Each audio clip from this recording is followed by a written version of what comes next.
গোপালগঞ্জ, যেটাকে আওয়ামী লীগের আঁতুড়ঘর বলা হয়, আওয়ামী লীগের শেকড় পোতা যেখান থেকেই টুঙ্গিপাড়া থেকেই তো মানে বঙ্গবন্ধুর বেড়ে ওঠা, আর বঙ্গবন্ধু মানে আওয়ামী লীগ মানেই তো বঙ্গবন্ধু। শুরুটা যেহেতু মানে তার নেতৃত্বেই অনেকটা, যদিও আওয়ামী লীগের প্রথম প্রধান তিনি ছিলেন না, তারপরেও ঘটনাক্রমে যে কোনোভাবে বঙ্গবন্ধুই মূল চরিত্রে আবির্ভূত হয়েছেন। সেই গোপালগঞ্জে আওয়ামী লীগে কি এক ধরনের গৃহদাহ শুরু হলো? ঘটনাটা আমরা এর আগেও দেখেছি, আবারও দেখছি। মানে একযোগে অনেকগুলো নেতা আওয়ামী লীগ থেকে আনুষ্ঠানিকভাবে পদত্যাগ করছেন, মিটিং করে, সংবাদ সম্মেলন করে। এই ব্যাপারগুলো কেন ঘটছে? ভয়ে, এলাকায় থাকার গ্যারেন্টি পেতে, নাকি সত্যি সত্যি গোপালগঞ্জে আওয়ামী লীগের একটা বড় কি বলবো যে একটা সুনামি তৈরি হওয়ার পথে যাচ্ছে? চলুন একটু গোপালগঞ্জ থেকে ঘুরে আসি।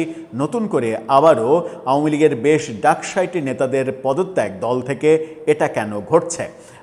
আওয়ামী লীগ যখন ফেরার চেষ্টা করছে, শেখ হাসিনা যখন ফেরার ঘোষণা দিচ্ছেন, তখন আওয়ামী লীগের আঁতুড়ঘর গোপালগঞ্জেই যদি এই ঘটনা ঘটে, তাহলে তাদের ফেরাটা কি অনেক বেশি কঠিন হয়ে যাবে না?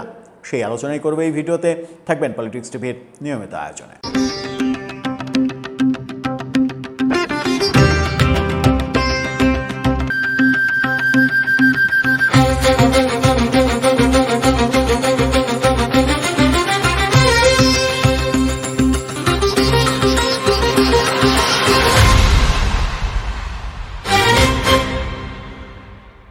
দর্শক, বলছিলাম গোপালগঞ্জের কথা, আওয়ামী লীগের আঁতুড়ঘরের কথা। সেখানে আবার নতুন করে, এর আগেও আমরা একাধিকবার দেখেছি, এবার নতুন করে 16 জন নেতাকর্মীর আওয়ামী লীগ থেকে আনুষ্ঠানিকভাবে পদত্যাগের ঘটনা ঘটেছে। এবং এই খবরটা নিশ্চিত করছে বাংলাদেশের গণমাধ্যম যুগান্তরের এই শিরোনামটা দেখে নিন।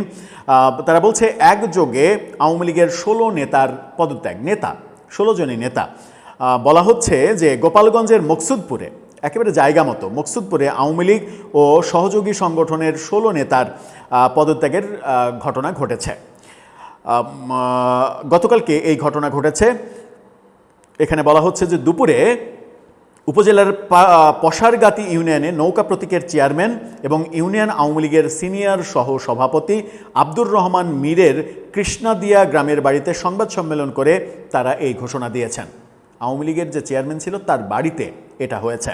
আওয়ামী লীগ এবং সহযোগী সংগঠনের পদ থেকে পদত্যাগের ঘোষণাকারী নেতারা হলেন মকসুদপুর উপজেলা আওয়ামী লীগের কার্যনির্বাহী কমিটির সদস্য শফিকুল ইসলাম, উপজেলার স্বেচ্ছাসেবক লীগের সদস্য সচিব শহীদুল ইসলাম, পশারগাতি ইউনিয়ন আওয়ামী লীগের সহসভাপতি কাজী শামসুজ্জোহা, আব্দুর রহমান মীর, ইউনিয়ন আওয়ামী লীগের স্বাস্থ্য ও জনসংখ্যা বিষয়ক সম্পাদক আফজাল মাসুদ, ইউনিয়ন 2 নম্বর ওয়ার্ড কমিটির সভাপতি নাসিরউদ্দিন মিয়া, 8 নম্বর ওয়ার্ড কমিটির সাধারণ সম্পাদক জামাল উদ্দিন মিলু, 6 নম্বর ওয়ার্ড কমিটির সাধারণ সম্পাদক দীপঙ্কর ঘোষ, 8 নম্বর ওয়ার্ড কমিটির সহসভাপতি আনোয়ার হোসেন মোল্লা, 1 নম্বর ওয়ার্ড কমিটির যুগ্ম সাধারণ সম্পাদক আব্দুস সালাম মোল্লা, 2 নম্বর ওয়ার্ড কমিটির যুগ্ম সাধারণ সম্পাদক মাসুদ শরীফ, 2 নম্বর ওয়ার্ড কমিটির যুগ্ম সাধারণ সম্পাদক সজল চক্রবর্তী, 1 নম্বর ওয়ার্ড কমিটির সহসভাপতি মোহাম্মদ আলী জিন্না, ইউনিয়ন কমিটির সদস্য জামাল শেখ, 1 নম্বর ওয়ার্ড কমিটির সম্পাদক জাকির মীর এবং ইউনিয়ন কৃষক লীগের সভাপতি আলিম খান। কৃষক লীগের সভাপতিও পদত্যাগ করেছেন। পদত্যাগকারী নেতাদের পক্ষে লিখিত বক্তব্য উপস্থাপন করেন পশারগাতি ইউনিয়নের চেয়ারম্যান আব্দুর রহমান মীর। তিনি বলেন, আওয়ামী লীগ এখন কার্যক্রম নিষিদ্ধ একটি রাজনৈতিক দল, তাই আমরা স্বেচ্ছায় ও সজ্ঞানে আওয়ামী লীগের প্রাথমিক সদস্য সহ দলীয় সব পদ থেকে একযোগে পদত্যাগের সিদ্ধান্ত নিয়েছে। আজকে থেকেই, অর্থাৎ গতকালকে থেকে ওই দলের সঙ্গে আমাদের আর কোনো সম্পর্ক নেই, ভবিষ্যতেও থাকবে না। দেশের প্রচলিত আইনের প্রতি শ্রদ্ধা রেখে ভবিষ্যতে আমরা জনকল্যাণে কাজ করে যাব বলে অঙ্গীকার করছি। সাংবাদিকদের এক প্রশ্নের জবাবে তিনি বলেন, কারো চাপে বা অত্যাচারে নয়, আমরা স্বেচ্ছায় আওয়ামী লীগ ছাড়ার সিদ্ধান্ত নিয়েছি, সে কারণে সংবাদ সম্মেলন করে আমরা পদত্যাগের ঘোষণা দিলাম। কিন্তু গোপালগঞ্জের বিভিন্ন সূত্র বলছে যে এই ঘটনাটা সাধারণ কোনো কারণে ঘটেনি, কিংবা তারা স্বেচ্ছায় পদত্যাগ করেননি, দল ছাড়েননি।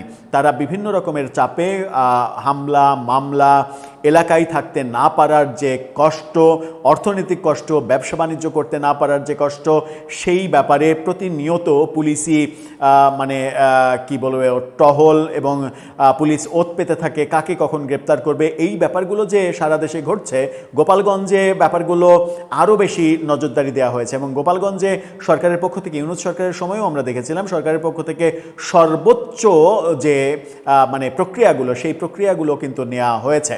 সেই কারণেই হয়তো আওয়ামী লীগের এই গুরুত্বপূর্ণ নেতারা, অনেক গুরুত্বপূর্ণ নেতা রয়েছেন, ইউনিয়নের সভাপতি, কৃষক লীগের সভাপতি, সাধারণ সম্পাদক, যুগ্ম সাধারণ সম্পাদক, কয়েকটা ওয়ার্ডের সভাপতি, এগুলো কিন্তু ছেলে খেলার পদ না।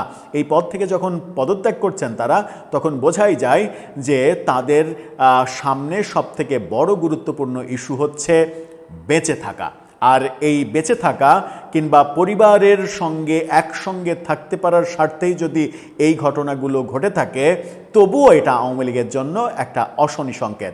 কারণ গোপালগঞ্জে যদি আওয়ামী লীগের নেতারা নতি স্বীকার করে যে কোনো চাপের কাছে, তাহলে গোপালগঞ্জে মূল শেকড়টা সেখানে, তাহলে বাংলাদেশের অন্য জায়গায় আওয়ামী লীগের নেতারা আরও কম চাপে দ্রুত নতি স্বীকার করবে। এটাই তো হওয়ার কথা। সেই দিকেই কি যাচ্ছে আওয়ামী লীগ, নাকি এগুলোকে আমরা বিচ্ছিন্ন ঘটনা হিসেবে দেখতে পারি? ব্যাপারগুলোতে দুটো বার্তা। একটা হচ্ছে সরকারের চাপ এতটাই বেড়েছে যে তারা এই ঘটনা একটা প্রতীকী ঘটনা, এই ঘটনা হয়তো সারা দেশেই পরপর ঘটতে পারে। অথবা যেটা হতে পারে সেটা হচ্ছে যে আওয়ামী লীগের এই নেতারা হয়তো মনে করে নিয়েছেন যে শেখ হাসিনা যতই ফেরার ঘোষণা দিন না কেন, আদতে আওয়ামী লীগের আর ফেরার সম্ভাবনা নেই। সেরকম ভাবনা থেকেই কি তারা এটা করছেন? দর্শক, আপনার কাছে কি মনে হয়? আপনার মতামত জানিয়ে লিখতে পারেন আমাদের কমেন্ট বক্সে।